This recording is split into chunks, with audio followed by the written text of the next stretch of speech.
안녕하세요. 대신교회 김성경 목사입니다.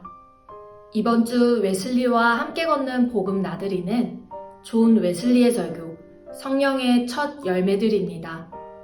웨슬리가 말하는 성령의 첫 열매들이 무엇인지 함께 나누는 시간을 갖겠습니다.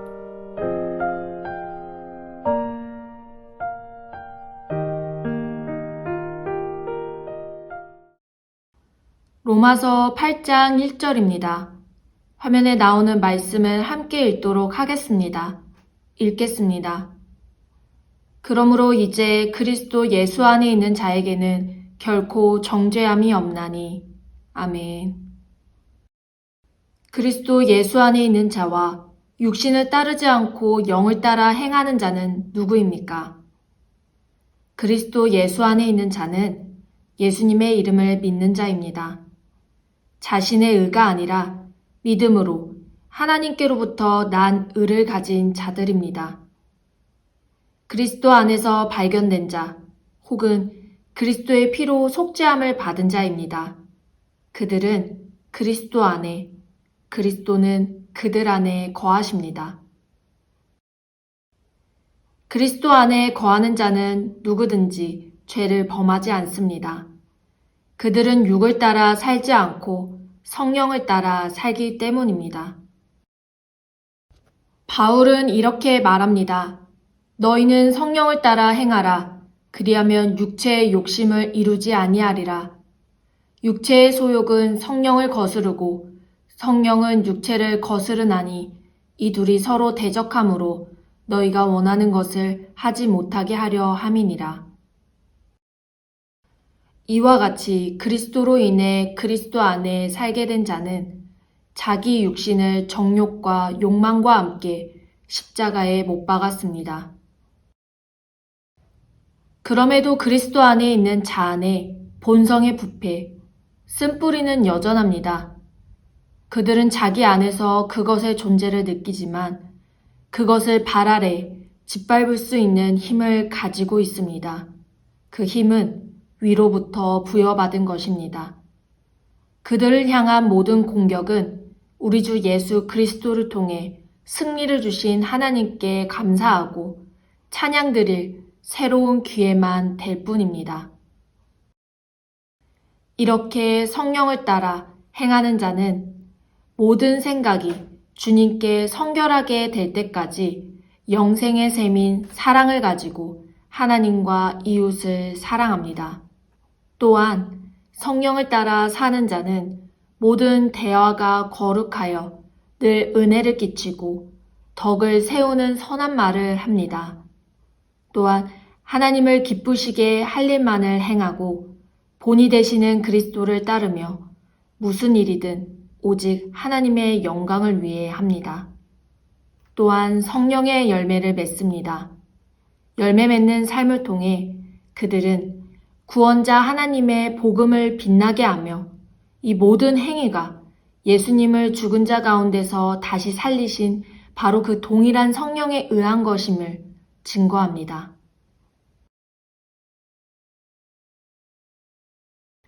그리스도 예수 안에 사는 자, 육이 아니라 성령을 따라 걷는 자들은 정죄함을 받지 않습니다. 이들은 과거의 죄에 대해 정죄받지 않습니다. 왜냐하면 하나님께서 그들을 위해 아들의 피에 대한 그들의 믿음을 통해 그들의 과거의 죄에 대해 하나님의 의로우심을 선언하셨기 때문입니다. 또한 하나님을 아빠, 아버지라고 부를 수 있는 자녀로 삼으시는 영을 자신들 안에 가지고 있기 때문에 정죄받지 않습니다. 이들은 현재의 죄에 대해 정죄받지 않습니다. 영을 따라 살기 때문에 하나님과의 사랑에 빠져 있고 그 사랑 안에서 하나님의 계명을 온전히 이룰 것이기 때문입니다. 사도 요한의 말대로 하나님께로부터 태어났기 때문에 하나님의 씨가 그 사람 속에 있기 때문입니다. 하나님의 씨, 즉 사랑을 열매 맺는 믿음이 그 안에 있어 죄를 지을 수 없기 때문입니다. 이들은 자기 안에 아직 남아있는 내적인 죄로 인해 정죄받지 않습니다. 믿음으로 하나님의 자녀된 사람들 안에 아직도 본성의 부패가 남아있다는 사실, 그리고 마음속에 교만과 허영, 분노와 육욕과 악한 욕구뿐만 아니라 모든 종류의 죄의 씨를 가지고 있다는 사실은 너무나 명백합니다. 그럼에도 그들은 정죄받지 않습니다. 날마다 민감하게 느낄지라도 그것에 굴하지 않는 한, 마귀에게 곁을 주지 않는 한, 육의 지배 당하지 않고 늘 굳세게 영을 따라 살아가기 위해 싸우는 한, 그리스도 예수 안에 있는 자들은 정죄받지 않습니다. 비록 불완전할지라도 하나님이 그들의 진지한 복종을 매우 기뻐하시기 때문입니다. 이들은 죄가 붙어있는 외적 행위로 인해 정죄받지 않습니다. 그들은 자신들의 모든 외적인 일에 붙어있는 죄를 지속적으로 자각합니다. 최고의 의무에 어느 정도 교만이나 자기 뜻이 반영되어 있음을 느낍니다.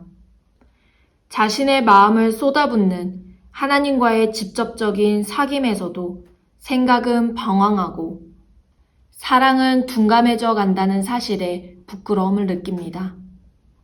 그럼에도 불구하고 그들에게 하나님과 자신의 마음으로부터 오는 정죄란 없습니다.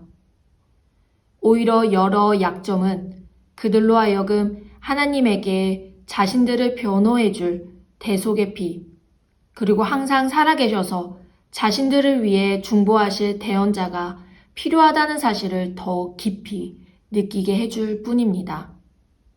이 피로를 깊이 느낄수록 그것에 대한 간절함이 짙어질수록 그들은 예수님을 주님으로 받아 그 안에서 행하게 될 것입니다. 이들은 소위 연약함의 죄 때문에 정죄받지 않습니다. 오히려 선을 행하려고 한 것이었는데 결과적으로 그 일이 이웃을 해치게 되었을 경우처럼 어떤 본의 아닌 실수를 말합니다. 이것들은 진정한 의미에서 죄는 아닙니다. 그리스도 안에 있는 자들의 양심에 죄책감을 주거나 우리를 향한 그분의 영광의 광채를 가리지는 못합니다. 그들의 힘으로는 어찌할 수 없는 모든 것 때문에 정죄받지 않습니다. 예를 들어 여러분이 병으로 인해 주님의 성찬에 참여하지 못했다면 그런 이유로 정죄받지는 않습니다. 인내로서 자기 영혼을 잘 다스리던 자가 우발적인 유혹에 빠져 말하고 행동할 때가 있습니다. 과연 어느 정도까지가 부지불식의 죄인지 결정하기는 쉽지 않습니다. 하나님께서 우리에 대해 다소 불편해 하실 것이라고 여기며 다소의 죄책감을 느낄 수 있습니다. 상대적으로 큰 죄책과 정죄를 몰고 올 부지불식의 죄도 있을 것입니다. 의도적인 태만 혹은 유혹 앞에서의 깊은 잠 같은 것입니다. 공격은 이 세상 혹은 이 세상의 신 그리고 우리 자신의 악한 마음에서 옵니다. 믿는 자라 할지라도 믿음이 약한 동안에는 그런 것들에 압도되어 본의 아니게 분노하거나 다른 사람을 나쁘게 생각할 수도 있습니다. 그는 하나님 앞에서 부끄러워하게 될 것입니다. 하나님은 오히려 아버지가 자식을 긍휼히 여김같이 그를 불쌍히 보실 것입니다. 그러므로 의롭다고 선고하신 이가 하나님이신데 누가 능히 정죄하겠습니까? 그리스도 안에서 영을 따라 살면 죄를 짓지 않게 되어 있습니다. 따라서 지금 죄를 범한다면 그는 그리스도 안에 사는 자가 아닙니다. 가장 확실한 한 가지는 지금 죄를 짓는 사람은 마귀에게 속해 있다는 것입니다. 처음 그러했듯이 비참하고 가난하며 눈멀고 벌거벗은 자로서 하나님께 나아오십시오.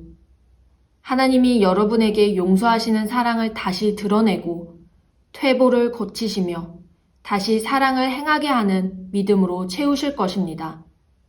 그저 부끄러워하며 띠끌 속에서 겸손하십시오.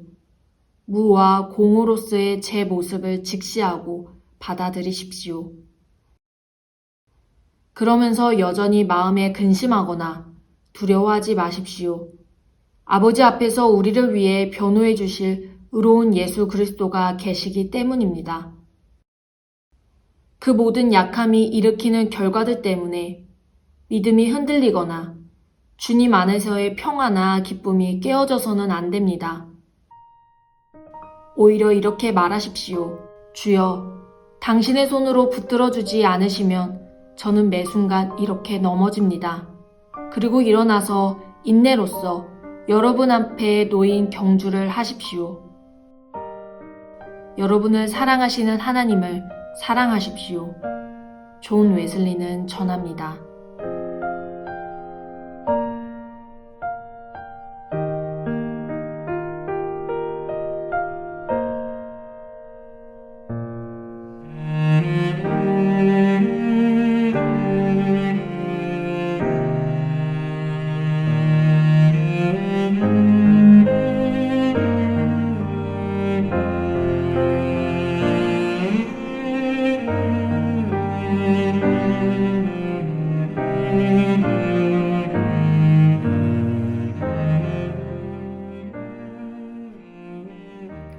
한 주간도 성경 말씀과 웨슬리 표준서교를 묵상하며 스스로를 정죄하며 다른 이들을 정죄하는 삶이 아닌 하나님이 우리에게 주신 사랑에 흠뻑 젖어 살고 그 사랑을 나누는 삶이 되시기를 축원합니다.